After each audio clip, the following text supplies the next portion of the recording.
Teleimpacto, lo que necesitas saber.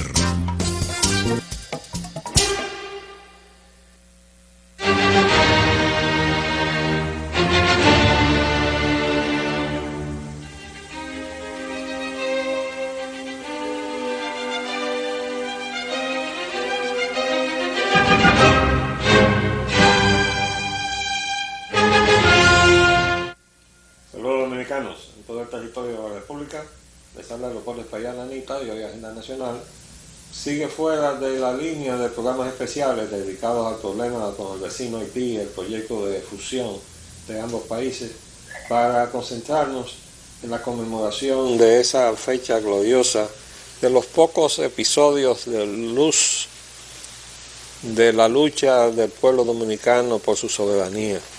Estoy refiriéndome a abril de 1965, y dentro de pocos minutos vamos a tener aquí la satisfacción y el honor de compartir con el entonces capitán Mario Peña Taveras, el hombre que junto con sus sargentos en la jefatura de Estado Mayor del Ejército Nacional, entonces Ejército Nacional, arrestó al jefe de Estado Mayor, general Rivera Cuesta, y a todo su Estado Mayor para poner en libertad a los militares constitucionalistas que habían sido detenidos porque estaban, bajo vigilancia de los servicios de inteligencia del triunvirato. La razón de esa vigilancia a los militares fue una delación de que fue objeto del movimiento, porque hubo quien fue a donde el triunviro Donald Reed y les relató los pormenores de que había otro grupo que no era el del Balaguer. Había un grupo balaguerista. En esa época todo el mundo estaba conspirando. Hasta la misma gente que le dieron el golpe al gobierno del profesor Bosch estaban conspirando porque no estaban contentos con el triunvirato. Pero Balaguer estaba conspirando con su grupo de militares de San Cristóbal, entre los cuales había una cabeza, que era Ney Bar Seijas, y el grupo de los Montaz, y todos los militares de San Cristóbal, lo que se llamó el Clan de San Cristóbal, era el núcleo balaguerista. Y entonces ellos estaban conspirando para el regreso de Balaguer. Pero había otro grupo que estaba soterrado, el que había organizado el teniente coronel Rafael Tomás Fernández Domínguez, que fue el Duarte de 1965, no fue Camaño, fue Rafael Tomás Fernández Domínguez. Camaño fue reclutado en el último momento y tuve yo que intervenir porque primero lo contactó el coronel Fernández Domínguez en una visita clandestina que él hizo en el mes de diciembre del año 64. Él contactó al coronel Camaño y entonces en principio quedó comprometido a apoyar al grupo que había organizado el coronel Fernández Domínguez. Pero no obstante eso, parece que con la influencia de su padre, el general Camaño, Francis estaba en línea con la junta militar, de la que se habla en la reunión de la playa de Juan Dolio, que relata en su libro Gómez Verdier, que yo les refuté en todas las cosas que dijo, fuera de la verdad, con 10 artículos consecutivos publicados en el Listín Diario, porque él decía que Juan Bosch se había tumbado él mismo por los errores que había cometido. Y yo le dije, sí, él cometió errores. El más garrafal de ellos fue haber dejado el mando militar del Consejo de Estado, que fue el que le dio el golpe. Pero fundamentalmente, él cayó bajo el designio de la plutocracia que había decidido la muerte de Trujillo y había decidido el futuro dominicano. Había decidido que aquí iba a haber una presidencia de Beato Fiallo, el médico de la Casa Vicini, sustentado por una fuerza nueva que se había organizado que se llamaba Unión Cívica Nacional. Eso estaba pautado, tan seguro era que el doctor Beato Fiallo se mandó a comprar en Alemania una banda que se iba a estrenar cuando juramentara como presidente. Pero ¿qué pasa? Que el pueblo dominicano decidió otra cosa y votó mayoritariamente por Juan Bosch. En ese momento quedó signada la suerte de la presidencia de Juan Bosch. ¿Por qué? Porque le habíamos cambiado el guión a la plutocracia. Y efectivamente a los 7 meses le dieron un golpe. Lo acusaron de comunista, le hicieron concentraciones de reafirmación cristiana. Los que tienen alguna edad, no tanta como la que yo tengo, pero los que ya tenían sus 18 o 20 años para el 65 se acordarán que se concentraron, hicieron concentraciones de reafirmación cristiana, en donde se cuestionaba precisamente si Bosch era comunista, y todo eso llevó a un debate televisivo con un sacerdote jesuita.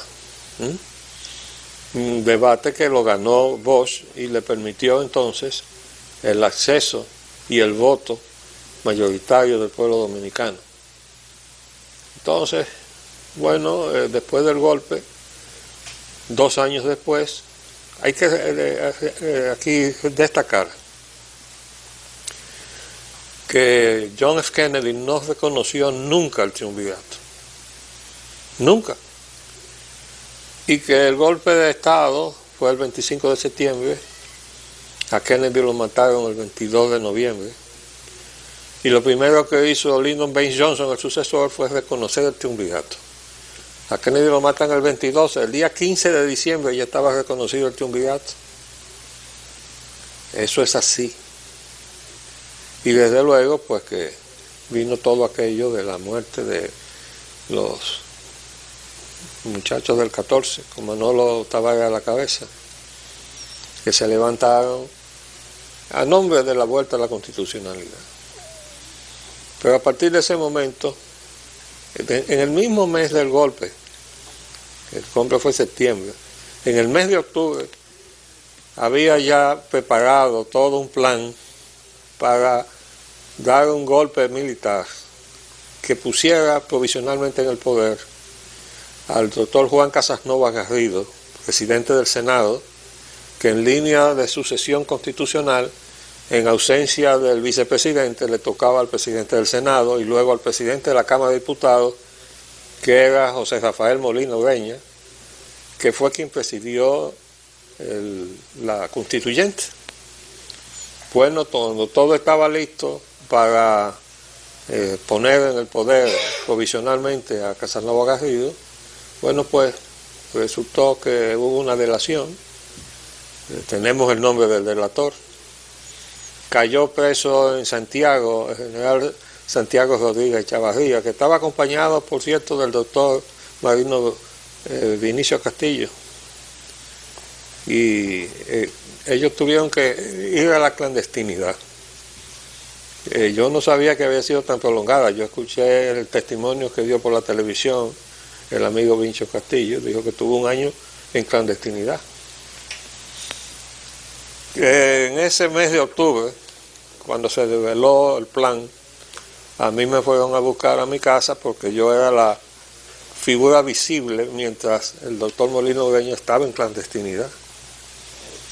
Y allá me fueron a buscar y me metieron en la torre del homenaje. Primero me metieron en un calabozo soterrado y de ahí me movieron a la torre del homenaje y tuve un tiempecito para que esos episodios de la historia se conozcan, porque aquí hay mucha gente que está hablando. Y es muy curioso cómo cada vez que se llega a la fecha de abril, el mes de abril, donde se conmemora los episodios de abril del 65, aparece mucha gente que opina y habla. Y yo recuerdo que el comandante Montearache me decía, yo no sé de qué guerra es que están hablando, porque yo no me acuerdo haberlos visto. Y ese sí sabía, porque ese fue la verdadera cabeza militar del movimiento constitucionalista. Ese fue el que no se asiló nunca, el hombre que fue a buscar a Camaño a la embajada donde se había asilado y lo sacó, el comandante Montes Arachi, y lo llevó entonces precisamente a que fuera a cumplir lo que finalmente hizo, que fue cumplir con su país. Bueno, pues nos place decirles que en pocos momentos tendremos sentado con nosotros al entonces capitán Mario Peña Taveras, el hombre que puso en marcha el movimiento de abril de 1965. Vamos a hacer un pequeño paréntesis y volvemos en un minuto.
Pues bien, como les habíamos anunciado, el programa de Agenda Nacional se honra en tener presente al entonces capitán Mario Peña Taveras, el hombre que con sus sargentos en la Jefatura de Estado Mayor inició el movimiento de abril, que desde luego estaba preparado, quiero decir que puso en marcha el movimiento de lo que fue la preparación en la que trabajó el teniente coronel Rafael Tomás Fernández Domínguez, el verdadero Duarte del movimiento de abril. Tenemos aquí al amigo Fortunato, Andrés Reyes Fortunato.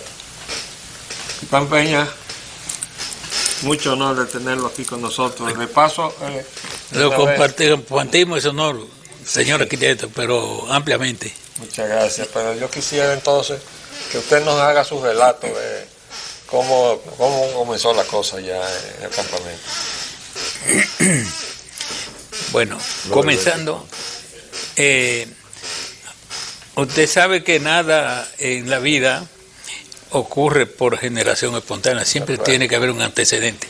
Claro. Pero del antecedente no vamos a conversar porque ya yo creo que eso es ampliamente conocido. Comenzando por el 23 de abril, la noche de ese día celebró el Estado Mayor una reunión en su despacho, una reunión inusual, a la cual participaron, además del jefe de Estado Mayor, General Rivera Cuesta, oficiales superiores del Ejército y de otras instituciones. Esa reunión se inició a las 8 de la noche y concluyó a las 12. Cuando el general se retiraba, al concluir la reunión, llamó al oficial de servicio en el Estado Mayor ese día, que era el segundo teniente Marino de Jesús Paulino Marte, que dicho sea de paso, formaba parte de nuestro movimiento conspirativo. Es decir, que este compañero, a pesar de que después nos dejó, al día siguiente, cuando yo llegué a las oficinas, a las 7 de la mañana, de inmediatamente él me informó lo que había ocurrido la noche anterior en el Estado Mayor y que cuando el general Rivera Cuesta se retiraba, le ordenó citar para el día siguiente, ser 24 en la mañana, a su despacho, a los tenientes coroneles Giovanni Manuel Gutiérrez Ramírez, Pedro Augusto Álvaro Olguín, a los mayores Juan María Lora Fernández, Eladio Ramírez Sánchez y al capitán José Aníbal Novoa Garne. Estos oficiales conformaban la plana mayor del campamento militar 16 de agosto que comandaba el teniente coronel Miguel Hernando Ramírez y que era la unidad que iba a apoyar a la revolución una vez iniciada. Ese día 24, el general Rivera Cuesta no asistió a su despacho a las 8 de la mañana como de costumbre, sino a las 11 de la mañana. Pienso porque no tengo constancia de que así fuera, que el general Rivera Cuesta primero fue al Palacio Nacional a recibir instrucciones del gobierno sobre la medida a tomar en contra de los compañeros citados. Inmediatamente recibí la información del teniente Paulino Marte, me acerqué a los compañeros del Estado Mayor que laboraban junto a mí y le ordené: compañeros, mantengan sus ametralladoras al alcance de sus manos porque pienso que hoy vamos a tener que entrar en acción. Es decir, me he anticipado en varias horas a lo que debía decidirse varias horas después. Es decir, para nosotros no hubo sorpresa, sino por el contrario, la sorpresa fue para los miembros del Estado Mayor. Es decir, nosotros estábamos reunidos de las 7 de la mañana esperando que llegara el momento, trabajando como si nada hubiera ocurrido. Cuando llegó el jefe de Estado Mayor a las 11 de la mañana, ordenó desarmar, cancelar y encarcelar a los compañeros oficiales que habían sido citados. El despacho del jefe de Estado Mayor estaba en la segunda planta del edificio. Yo y el personal que laboraba junto a mí estábamos en la segunda. Pero yo estaba informado de lo que ocurría en el despacho del jefe de Estado Mayor porque había una ordenanza que era el cabo Rafael Bueno, si mal no recuerdo, y me mantenía informado de lo que estaba ocurriendo. Y cuando el general llegó, que ordenó la cancelación de los compañeros, él vino y me dijo: capitán, tan pronto llegó el general, ordenó cancelar, desarmar y encarcelar a los oficiales que había citado. Le dije: de acuerdo, si ya nosotros estamos enterados y sabemos que vamos a tener que actuar. Pero resulta que ese día el mayor Héctor García Tejada, que era el G2 del Estado Mayor, que precisamente era el hombre cuyo personal no había espiado permanentemente, había salido, y acordamos que ese señor no podía quedar al margen de nuestras acciones. Esperamos, y a la 1:45 exactamente llegó al edificio el mayor García Tejada. Cuando se disponía a subir por la escalera principal, y digo principal porque había otra escalera posterior, dividí el personal. Un grupo me acompañó por la escalera principal y otro subió por la escalera secundaria, y ambas escaleras daban al despacho del jefe de Estado Mayor. No, primero la principal daba al despacho del jefe de Estado Mayor, y la secundaria al despacho del ayudante del jefe de Estado Mayor, que estaba comunicado con la misma oficina. Tan pronto llegó el mayor García Tejada, que comenzó a subir la escalera, con la mano izquierda yo le agarré la pistola y le puse mi ametralladora en el pecho y le dije: mayor, usted está detenido. Él quiso reaccionar, pero dada la presión, y un hermano, un sargento Darío de la Cluiriano, le presionó con el pecho con la ametralladora y le dijo: mayor, no se mueva, que usted está preso. Recuérdese que su personal no espió siempre. Bueno, mayor, seguimos con él hacia el despacho del jefe de Estado Mayor, pero al final de la escalera, que no era muy larga, estaba observando el teniente coronel José Silvestre García, que era miembro del Estado Mayor, y al ver nuestra acción corrió hacia donde estaba el escritorio del general Rivera Cuesta y le dijo: general, ahí viene el capitán Peña Tavera y un grupo de soldados con el mayor García Tejada como un loco. Cuando este hombre terminaba de decirle al general Rivera Cuesta esto, nosotros estábamos ya en el despacho. Entonces, con el primer oficial que me encuentro, con el mayor Pompeyo Vinicio Ruiz Serrano, y le hice la misma operación, le agarré con la mano izquierda y con la ametralladora en la mano derecha lo presioné en el pecho y le dije: mayor, usted está detenido, entregue su arma. Él quiso reaccionar, pero como era natural. Entonces el general le voció de su escritorio que estaba al fondo y dijo: Pompeyo, entrégale el arma que te matan. Quiero señalar que a medida que iba deteniendo y desarmando a cada uno de estos jefes, le iba pasando su pistola a los compañeros oficiales que momentos antes había cancelado el jefe de Estado Mayor. Y que estaban desarmados. Exacto. Es decir, en un momento relámpago, los prisioneros pasaron a ser custodios de los jefes. Finalmente me acerco al escritorio del general Rivera Cuesta y con mi ametralladora en la mano te la pego en el pecho. El general, entregue su arma, que usted está detenido. El general no reaccionó, se mantuvo como si nada hubiera ocurrido, no sé qué le ocurrió. El caso es que al observar esa actitud tan inofensiva, me colgué la ametralladora en el hombro derecho y con mis propias manos le solté la pistola al general y se la pasé a uno de los compañeros que estaba al lado. Se la soltó del cinto. Sí, totalmente, sí. Ya no hizo ningún movimiento, le digo que yo le solté la pistola y se la pasé al compañero, me parece que era el capitán Nova Garner.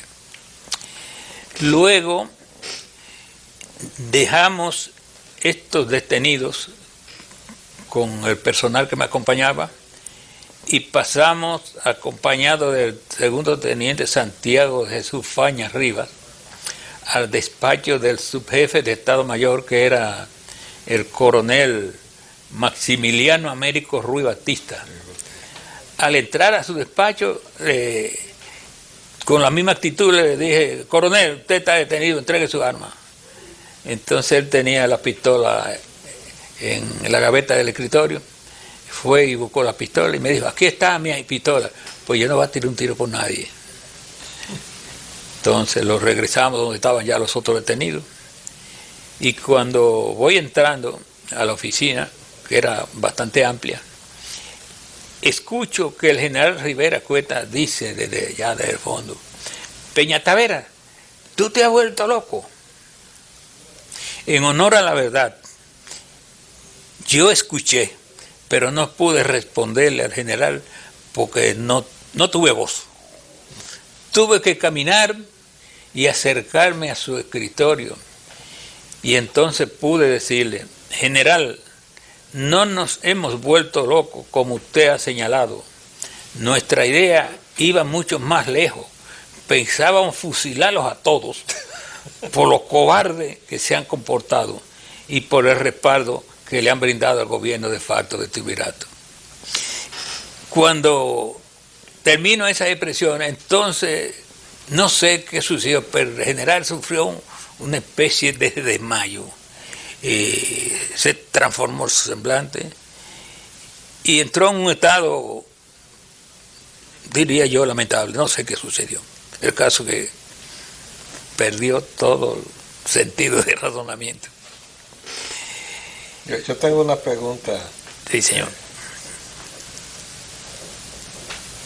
Me parece paradójico que Hernando San Miguel, que era precisamente el que había designado al coronel Fernández Domínguez para proseguir su trabajo, que estaba ahí precisamente en ese mismo recinto. Sí. Sin embargo, no fue captado por la vigilancia que tenía el G2. No tengo conocimiento. Además, nos reuníamos en la conspiración en diversos lugares y fundamentalmente en mi propia casa, y nunca, pero nunca nos reunimos en la casa de Hernando Ramírez. Nunca supe la razón. Quiero echarme un poquito para atrás para fundamentar la acción del 24 de abril. En la conspiración teníamos el propósito de reunirnos con regularidad para coordinar la fecha en que debían iniciarse los acontecimientos revolucionarios contra el gobierno, y en ese orden nos reunimos varias veces, pero nunca llegábamos a un acuerdo por las indecisiones y la falta de responsabilidad, diría yo, del jefe. Sí. Un día, muy impresionado por el estado de vigilancia que ejercía el Servicio de Seguridad y el G2 a nuestra casa, donde estaba toda mi familia. Los hijos míos eran todos menores, el mayor no había cumplido 16 años y la menor tenía apenas 3 años. Así que nosotros estábamos amenazados, y mi gran preocupación no era tanto la amenaza para mi persona, porque ya yo había decidido que encontrándose la patria en peligro, alguien tenía que sacrificarse por ella, pero la familia no tenía por qué pagar eso. Claro. Entonces yo propuse a una reunión donde habían varios compañeros. Dije: compañero, les ruego me concedan la palabra porque tengo algo importante que creo que le va a interesar a todos. Inmediatamente: sí, de acuerdo, hable, ¿de qué se trata? Yo dije: compañeros, nos hemos reunido durante varias veces para coordinar el momento en que deben iniciarse las acciones revolucionarias contra el gobierno. y hasta ahora nunca hemos llegado a un acuerdo por las causas que todos conocemos. Yo sugiero que esta sea la última reunión que celebremos para esos fines y que dejemos el inicio de la revolución para el momento en que el gobierno comience a tomar represalias contra los comprometidos. Y agregué, para mí, comprometidos son el soldado, el cabo, el sargento, el teniente, el capitán, el mayor y el coronel, porque entiendo que aquí todos somos iguales. Todos estamos luchando por las mismas causas y todos estamos expuestos a los mismos peligros. Represalia es un traslado, una cancelación o un encarcelamiento con motivo de la conspiración. El día que se produzca un hecho de esa naturaleza, ese día iniciamos la revolución. Okay. Ahí, o sea que eso estaba ya como una consigna. Exacto. Como usted comprenderá, yo estoy admitiendo ahí que yo iba a asumir la responsabilidad porque yo tenía la certeza de que los hechos se iban a iniciar en el Estado Mayor por la razón de que los oficiales conspiradores eran del ejército y lo natural era que se reprimieran en la oficina del ejército. Bueno, y así sucedió. Y ese día llegó el 24 de abril, como había mencionado, y actuamos. Ahora quiero agregar que el teniente coronel Miguel Ángel Nando Ramírez era miembro del Estado Mayor, y era G3, como le llaman, oficial de planes y entrenamiento, es decir, él era el director de entrenamiento militar del ejército. En ese aspecto, un hombre muy capaz, técnicamente, un hombre capacitado con esos fines. Como planificador era brillante, pero nulo como ejecutor de los planes. Y además, lo grave es que ese día, habiéndolo yo informado, después de haber tomado mi medida a él, porque él tenía su oficina allí, lo que había ocurrido y lo que estaba ocurriendo con sus oficiales, porque eran sus oficiales. Entonces, él no tomó ninguna medida, pero absolutamente ninguna medida para contrarrestar lo que se aproximaba. Y peor aún, se ausentó de la oficina, no sé cuándo, pero por varias horas, disque a buscar, porque hacía lo luego después de que a buscar su cheque a la compañía, que estaba un poco retirada. Pero yo tengo la impresión, no tengo constancia precisa de eso, que este señor se ausentó de allí para no estar presente en el momento de los hechos. Bueno, mire, y con perdón, para terminar la expresión, regresó cuando ya nosotros habíamos actuado, es decir, cuando ya los miembros del Estado Mayor estaban detenidos. Mire, yo lamentablemente, a pesar de que hemos tenido la amabilidad del amigo Danilo Climer de darnos un tiempo extra, se nos acabó. Pero este programa está a disposición de esta causa, la causa de la patria dominicana, que fue lo que motivó la acción de abril del 65, que de verdad que debe ser para todos los dominicanos que en este momento tenemos preocupación por la soberanía de la República, motivo de inspiración y de compromiso. O sea, nosotros tenemos que seguir lo que ustedes comenzaron entonces, que fue el proceso de búsqueda de esa nación libre, soberana, independiente de Duarte, que se le echaron en el zafacón en 1844, cuando el arzobispo Portes dictó aquella pastoral diciéndole al pueblo católico de entonces que quedaba sujeto a excomunión mayor todo aquel que no obedeciera a las órdenes del general en jefe Pedro Santana, y se le hizo un hueco entonces a los trinitarios y se fue el pueblo entonces a apoyar a Pedro Santana, porque para mi convicción la forma en que esa pastoral fue escrita, donde él hablaba de Dios habla por mi boca, eso tiene que haber sido ordenado por el Vaticano, porque Duarte y varios de los trinitarios eran masones y había una guerra mundial entre el Vaticano y los masones. que estaban levantando la libertad por todas partes, incluyendo la Revolución Francesa. De manera que nosotros tenemos que rescatar esa patria, esa nación libre, soberana, independiente, porque no la tenemos. Todavía estamos luchando por alcanzar ese ideal. Y ustedes, los hombres del 65, son nuestra inspiración. Pero yo no sé cuántos días usted va a estar acá. Lamentablemente tengo que partir mañana. Bueno, pero nos ha dejado un buen recuerdo. Bien. Este programa de hoy ya está grabado. Muy se bien. va a reproducir entonces. Queda también a disposición de ustedes una copia. Correcto, gracias. Ahora con perdón. Quiero también decirte que tienes este programa a disposición de tu candidatura, que sé que todavía está... Estamos en eso, ¿no? Ahora que está bueno la candidatura. Ya vendremos por aquí. Con perdón, me gustaría decir dos palabras más, aunque no se graben. Los hechos históricos derivados del 24 de abril, en mi concepto, son un patrimonio nacional. Y yo creo que ese patrimonio nacional debemos defenderlo en forma civilizada y pacífica.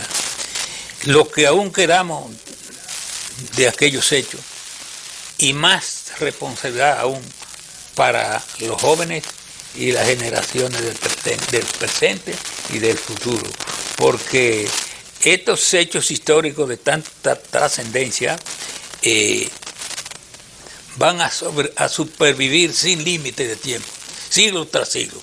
Y es decir, la generación que venga sucediendo una tras otra, esa va a ser la portadora de ese mensaje, porque yo creo que ese mensaje debe vivir siempre.